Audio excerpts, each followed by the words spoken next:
Now that you've left and you look back at Australia, how long have you been out now? We've been out 2 years. Okay. Yeah, we've been investing in Bali for longer, but we've been out 2 years. Yeah. When you look back, like, how differently do you view Australia now that you're out of the system and out of the place? Like, I love Australia. I grew up there. I grew up in the eastern suburbs of Sydney. My father was in the Navy. He was, the head of the Royal Australian Navy. Wow. My childhood was an extremely patriotic one. Like it was all about Australia, saluting the flag. It was, and I loved that. And Australia has my heart.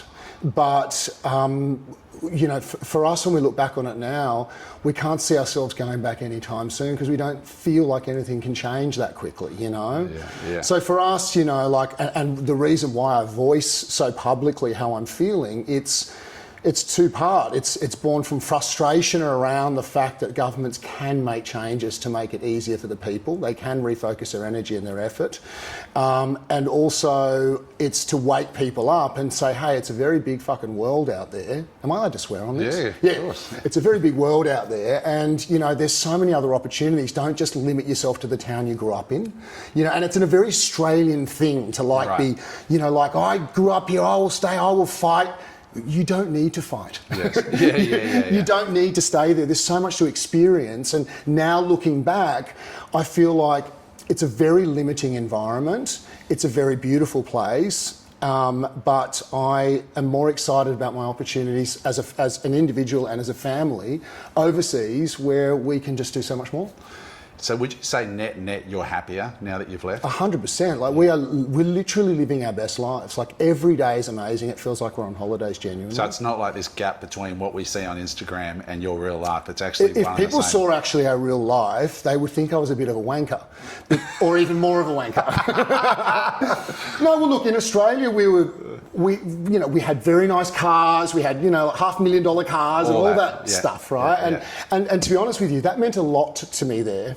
And I, you always feel like you need to keep up with the Joneses in Australia. Yep. And and I honestly felt like my whole existence, my reputation was tied to what car I was driving, and I hated that, right? And it was, but I didn't realise until we moved here that here none of that matters. I have a scooter, right? And it feels like everyone drops all of that in Bali, and you just focus on living as opposed to being perceived a certain way. And I really love that.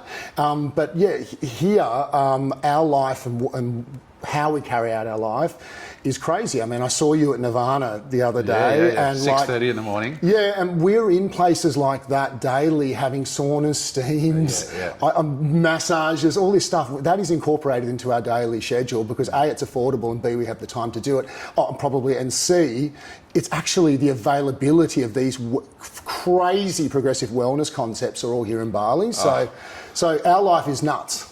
That has blown me away.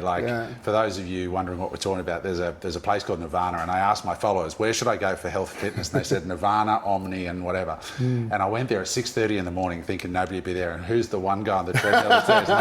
And we'd arranged the interview, but we hadn't actually met in person.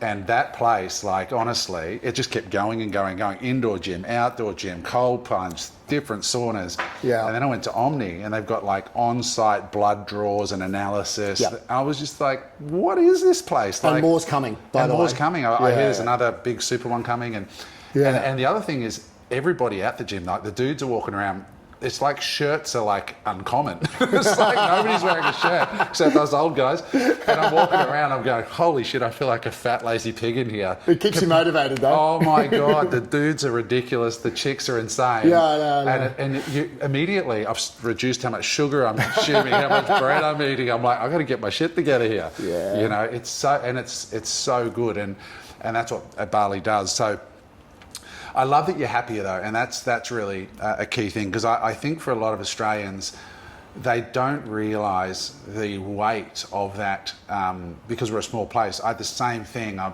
was hard for me to sell my fancy home and my fancy cars.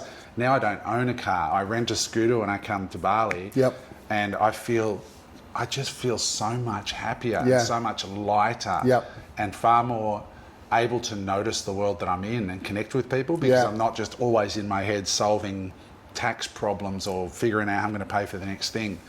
It's freeing, is It what I is. would say. It really is. Like we sit on the scooter sometimes, Felicity and I, we're heading to the gym in the mornings and we're just breathing in the air and we're riding past a rice field and we're like, fuck, we're so lucky. Like, this is incredible. And we're on this scooter and it's kind of like, so is the next person that's worth $100 million or someone that's, you know, like a backpacker. And I'm like, I feel like it's the great leveler. And yeah, we love that.